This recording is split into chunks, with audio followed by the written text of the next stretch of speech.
ಮಹಾಲಯ ಅಮಾವಾಸ್ಯೆಯ ವಿಶೇಷತೆ. ಮಹಾಲಯ ಅಮಾವಾಸ್ಯೆ, ಪಿತೃ ಅಮಾವಾಸ್ಯೆ, ಹಿಂದೂ ಧಾರ್ಮಿಕ ಪರಂಪರೆಯಲ್ಲಿ ಅತ್ಯಂತ ಪವಿತ್ರ ದಿನವಾಗಿದೆ. ಇದು ಸಾಮಾನ್ಯವಾಗಿ ಭಾದ್ರಪದ ಮಾಸದ ಅಮಾವಾಸ್ಯೆ ದಿನದಲ್ಲಿ ಬಂದು ಮಹಾಲಯ ಪಾಕ್ಷಿಕದ ಮಹಾಲಯ ಪಿತೃಪಕ್ಷದ ಆರಂಭವನ್ನು ಸೂಚಿಸುತ್ತದೆ. ಈ ದಿನದ ಮಹತ್ವವನ್ನು ಹೀಗೆ ವಿವರಿಸಬಹುದು. ವಿಶೇಷತೆಗಳು. 1. ಪಿತೃತರ್ಪಣೆಯ ಮಹಾದಿನ. ಈ ದಿನವನ್ನು ಪಿತೃಗಳಿಗೆ ಅರ್ಪಣೆ ಮಾಡುವ ಅತ್ಯುತ್ತಮ ದಿನವೆಂದು ಪರಿಗಣಿಸಲಾಗುತ್ತದೆ.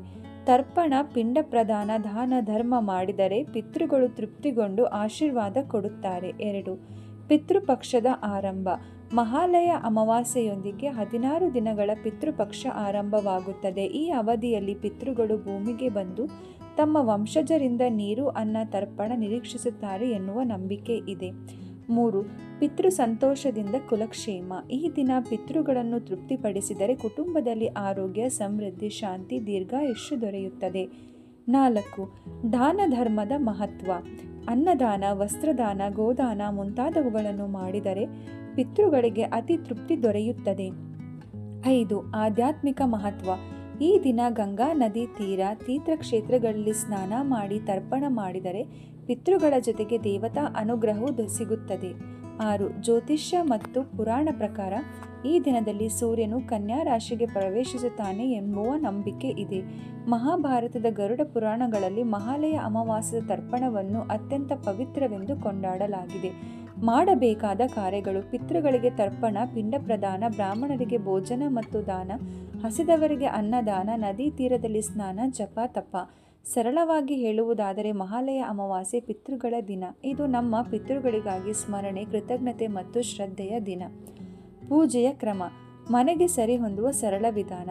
ಪ್ರಾತಃ ಕಾಲದ ಶುದ್ಧಿ. ಬೆಳಗ್ಗೆ ಬೇಗನೆ ಎದ್ದು ಸ್ನಾನ ಮಾಡಬೇಕು. ಸಾಧ್ಯವಾದರೆ ನದಿ, ಸರೋವರ ಅಥವಾ ತೀರ್ಥದಲ್ಲಿ ಸ್ನಾನ ಮಾಡುವುದು ಉತ್ತಮ. ಮನೆಯಲ್ಲಿ ಸ್ನಾನ ಮಾಡಿದರೂ ಗಂಗಾ ಜಲವನ್ನು ಸ್ವಲ್ಪ ಸೇರಿಸಿಕೊಳ್ಳುವುದು ಉತ್ತಮ. 2. ಪೂಜಾ ಸ್ಥಳಕ್ಕೆ ಸಿದ್ಧತೆ. ಮನೆಯಲ್ಲಿ ಪವಿತ್ರವಾದ ಸ್ಥಳವನ್ನು ಆರಿಸಿ ಅಲ್ಲಿ ಬೆಳ್ಳಿ, ತಾಮ್ರ, ಹಿತ್ತಳದ ಪಾತ್ರೆಯಲ್ಲಿ ನೀರು ತುಂಬಿ ದರ್ಬೆ ಹಾಕಿ ಇರಿಸಬೇಕು. ಪೂರ್ವ ದಿಕ್ಕಿಗೆ ಮುಖ ಮಾಡಿ ಕುಳಿತುಕೊಳ್ಳುವುದು ಶ್ರೇಷ್ಠ. ದೀಪ, ಧೂಪ ಹಚ್ಚುವುದು. ದೀಪ ಹಚ್ಚಿ, ಧೂಪ, ಅಗರಬತ್ತಿ ಹಚ್ಚಿ ವಾತಾವರಣವನ್ನು ಪವಿತ್ರಗೊಳಿಸಬೇಕು. ಸಂಪ್ರೋಕ್ಷಣ ಮತ್ತು ಆಚಾರ್ಯ ನಮಸ್ಕಾರ.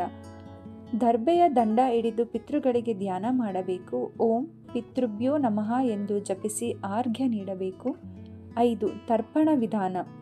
ದಕ್ಷಿಣ ದಿಕ್ಕಿಗೆ ಮುಖ ಮಾಡಿ ಕುಳಿತು ಕೈಯಲ್ಲಿ ನೀರು, ಕುಶ, ಕಪ್ಪು ಎಳ್ಳು, ಸ್ವಲ್ಪ ಹಾಲು, ಅಕ್ಕಿ ಮಿಶ್ರಿಸಿ ಓಂ ಪಿತೃಭ್ಯೋ ಸ್ವಾಹ ಎಂದು ಹೇಳುತ್ತಾ 3 ಬಾರಿ ಆರ್ಘ್ಯವನ್ನು ಸಮರ್ಪಿಸಬೇಕು. 6. ಪಿಂಡ ಪ್ರದಾನ. ಸಾಧ್ಯವಾದರೆ ಅಕ್ಕಿ, ಎಳ್ಳು, ತುಪ್ಪದಲ್ಲಿ ಬೆಂದ ಅನ್ನದಿಂದ ಸಣ್ಣ ಪಿಂಡ ತಯಾರಿಸಿದ ಕುಶದ ಮೇಲೆ ಇಡಬೇಕು. ಓಂ ಪಿತೃಭ್ಯೋ ಸ್ವಾಹ ಎಂದು ಹೇಳಿ ಸಮರ್ಪಿಸಬೇಕು. ಬ್ರಾಹ್ಮಣ ಭೋಜನ ಅಥವಾ ದಾನ. ಪಿತೃಗಳ ತೃಪ್ತಿಗಾಗಿ ಬ್ರಾಹ್ಮಣರಿಗೆ ಅಥವಾ ಹಸಿದವರಿಗೆ ಅನ್ನ ಭೋಜನ ಮಾಡಿಸಬೇಕು. ಸಾಧ್ಯವಿಲ್ಲದಿದ್ದರೆ ಗೋರಕ್ಷಣೆ, ಅನ್ನದಾನ ಅಥವಾ ಬಡವರಿಗೆ ದಾನ ಮಾಡಬಹುದು. ಶಾಂತಿ ಪಾಠ ಮತ್ತು ಪ್ರಾರ್ಥನೆ. ಪಿತೃಗಳ ಶಾಂತಿಗಾಗಿ ಈ ಶ್ಲೋಕವನ್ನು ಪಠಿಸಬಹುದು. ಓಂ ತ್ರಯಂಬಕಂ ಯಜಾಮಹೇ ಸುಗಂಧಿಂ ಪುಷ್ಟಿವರ್ಧನಂ ಉರ್ವಾರುಕಮಿವ ಬಂಧನಾತ್ ಮೃತ್ಯುರ್ಮುಕ್ಷೀಯ ಮಾಮೃತಾತ್. ನಮ್ಮ ಪಿತೃಗಳು ತೃಪ್ತರಾಗಲಿ, ಅವರ ಆಶೀರ್ವಾದ ಸದಾ ನಮ್ಮ ಕುಟುಂಬದ ಮೇಲೆ ಇರಲಿ ಎಂದು ಪ್ರಾರ್ಥಿಸಬೇಕು. ಪಾಲಿಸಬೇಕಾದ ನಿಯಮಗಳು. ಈ ದಿನ ಮಾಂಸಾಹಾರ, ಮದ್ಯ ಸೇವನೆ, ಹಿಂಸೆ, ಸುಳ್ಳು ಮಾತನಾಡುವುದು ತಪ್ಪಿಸಬೇಕು.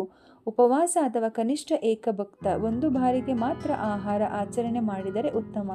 ಸಾಯಂಕಾಲ ದೀಪ ಹಚ್ಚಿ ಪಿತೃಗಳಿಗೆ ಧ್ಯಾನ ಮಾಡಬೇಕು. ಹೀಗೆ ಮಾಡಿದರೆ ಪಿತೃಗಳು ತೃಪ್ತರಾಗಿ ಕುಟುಂಬಕ್ಕೆ ಸಮೃದ್ಧಿ, ಆರೋಗ್ಯ ಮತ್ತು ಆಧ್ಯಾತ್ಮಿಕ ಶಾಂತಿ ದೊರೆಯುತ್ತದೆ. ವೀಕ್ಷಕರೇ, ಮುಂದಿನ ವಿಡಿಯೋದಲ್ಲಿ ಮತ್ತೊಂದು ಮಾಹಿತಿಯೊಂದಿಗೆ ಭೇಟಿಯಾಗೋಣ. ನಮಸ್ಕಾರ.